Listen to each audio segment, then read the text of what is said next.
Y finalmente, ayer la exministra, la senadora Patricia Bullrich, anunció en un tuit que habemos dictamen de reforma laboral.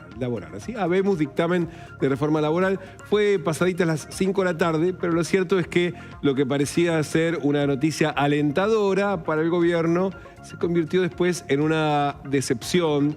La propia ministra, exministra, la propia senadora, después en la reunión de plenario de comisiones, de trabajo y también de presupuesto, anunció que si bien había dictamen, el debate en el recinto no se iba a hacer el próximo viernes como estaba previsto, sino en febrero, el 10 de febrero. Y ahí fue, ¿pero qué pasó? ¿Qué pasó?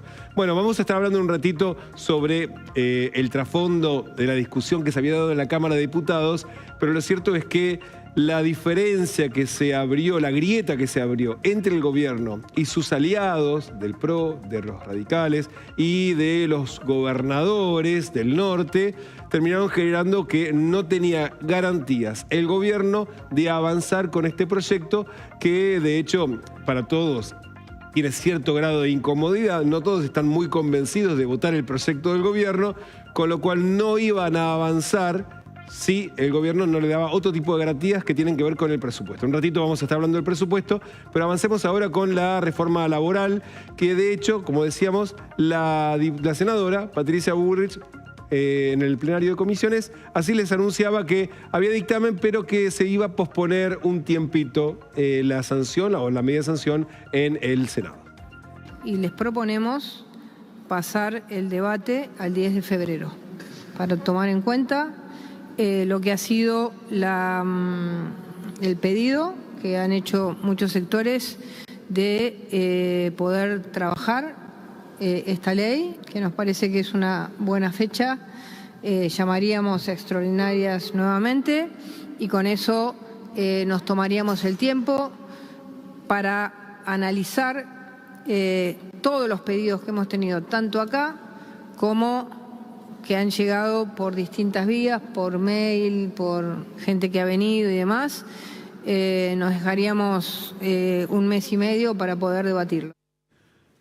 Hay un mes y medio para poder debatirlo. Lo que estaba admitiendo la senadora es que no solamente no hay consenso, sino que no hay consenso con sus aliados y que además hay ciertas cosas que el gobierno va a tener que revisar. Una de ellas, de hecho, fue una advertencia que ayer las distintas agrupaciones de jueces del ámbito laboral nacional le hicieron al gobierno. Hasta ahora lo que estaba pendiente era, claro, la transferencia de las competencias en materia judicial del ámbito del trabajo a la Ciudad de Buenos Aires, que hoy la tiene la Justicia Nacional Ordinaria, la Justicia del Trabajo.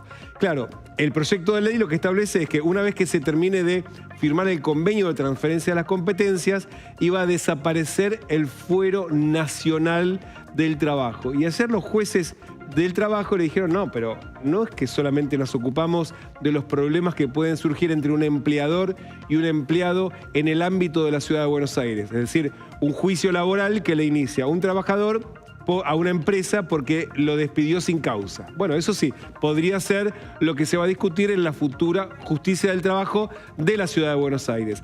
El tema es que la Justicia Nacional también se ocupa, por ejemplo, si hay una discusión sobre la aplicación de un convenio colectivo de trabajo de un sindicato que tiene alcance nacional, en el fuero que se discute es en la Justicia Nacional del Trabajo. O que hay un problema interjurisdiccional, una empresa que está en 2 provincias y que tiene problemas al mismo tiempo con trabajadores de 2 provincias, ¿quién se ocupa? La Justicia Nacional del Trabajo. De modo tal que si se elimina ese fuero, no hay quien se ocupe precisamente de estos problemas específicos sobre los que se ocupa la Justicia Nacional. Ese era un tema y por otro también mucha discusión sobre la aplicación de la norma, no solamente sobre la retroactividad, sino sobre los derechos que la Constitución protege y que según muchos de los abogados que ayer expusieron, termina desprotegiendo. Lo que venían denunciando es que es una ley que solamente cuida los intereses de los empresarios, de los empleadores y no de los trabajadores. Vamos a escuchar algunas de las voces precisamente que en este sentido ayer se expresaron durante el trabajo en comisión y que el gobierno evidentemente también tomó nota de que no solamente no iba a pasar por el Senado por la falta ahora de acuerdo con sus aliados, sino porque efectivamente tiene problemas técnicos que ayer también quedaron expresados en el trabajo en comisión. Para mi honestidad intelectual, tengo que decir, señora Presidenta, desde el comienzo, que nosotros no estamos de acuerdo con el proyecto denominado Ley de Modernización Laboral. Y no estamos de acuerdo porque consideramos que el mismo contraría violentamente, groseramente, disposiciones contenidas en la Constitución Nacional y en los tratados internacionales sobre los derechos fundamentales de las personas.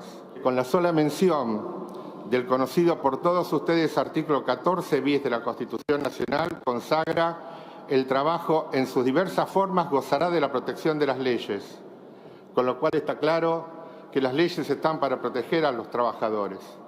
Y en este texto que estamos analizando, que ustedes van a analizar y discutir, no hay ninguna norma en todo su articulado que beneficie a los trabajadores. Ayer el secretario de Trabajo, dijo que el texto no cambia nada y que protege tanto a trabajadores como a las organizaciones. No es correcto, no es correcto. En materia de jornada, suprime límites, ¿sí? Permite disponibilidad individual y colectiva. En materia de la relación de trabajo, modifica las facultades, ¿sí? Amplía las facultades de ejercicio de la modificación del contrato de trabajo. Esto es importante. Los contratos tienen un objeto. El objeto es parte del contrato y el contrato no puede ser cambiado en forma unilateral. Sin embargo, aquí se relaja esa facultad empresarial. Se permite el pago en cuotas en materia de extinción, 12 cuotas. Se permite el pago en cuotas en determinados casos. Es una norma absolutamente sorprendente en materia de la experiencia comparada y, por supuesto, inaceptable. El primero que escuchaban era un juez laboral diciendo que la ley era inconstitucional, de modo tal que también uno podía anticipar el nivel de conflictividad que iba a tener la propia ley cuando ya la CGT lo había anticipado, le iba a judicializar. O sea, también advirtió el gobierno que podían sacar la ley que quisieran, pero que después iba a ser muy difícil que se aplicase porque los propios jueces venían advirtiendo que la ley que se estaba por discutir era inconstitucional. En simultáneo, ayer fue la marcha que había convocado la CGT, a la que se sumaron movimientos sociales, partidos de izquierda, las dos CTA, ATE, que ayer también hizo un paro, a Plaza de Mayo. De hecho, en un momento, Patricia Bullrich fue a la Casa Rosada a tratar de negociar con el gobierno una salida a este conflicto y era en simultáneo con la marcha que estaba en Plaza de Mayo. No fue una marcha tan multitudinaria como se la había imaginado la CGT, fue una marcha, para decirlo, muy sectorial de sindicatos, con lo cual también para el gobierno podía ser en ese momento una suerte de victoria, es decir, mira, le ganamos la calle, pero terminaron perdiendo la política, que eso es lo que sorprendió ayer un gobierno que se veía sumamente robustecido después del resultado electoral, que terminó perdiendo en la política, en la negociación con sus propios aliados. Esta fue la advertencia que hacía Jorge Sola, unos 3 integrantes del triunvirato de la CGT, sobre qué puede llegar a pasar si el gobierno decide avanzar con la reforma laboral. No hay libertad si no hay justicia social, compañeros y compañeras. No hay libertad si no hay justicia social, les pese a quien les pese. Este es el primer paso de un plan de lucha. Sigan sin escucharnos, sigan los que están a nuestra espalda sin escucharnos y se encontrarán con la profundización de este plan de lucha. Terminaremos en un paro nacional en todo el país, compañeros. Bueno, ahí la advertencia de Jorge Sola. Este es un primer paso en un plan de lucha, si no terminaremos en un paro nacional. De todos modos, no sé si le preocupa tanto al gobierno el paro nacional. Hoy le está preocupando la negociación con los aliados. En un ratito vamos a estar hablando porque quedó empantanada la relación con el PRO, con los radicales, por el presupuesto que ahora empieza a tratarse en el Senado. Eso en un ratito. Bien, o sea, se extendieron los plazos todavía aún más. Viene complicado. Y sí, la reforma laboral sigue un mes y medio más para negociar y van a ir a febrero. Claro, hay que ver si llegan a febrero, va a depender todo del tránsito del presupuesto.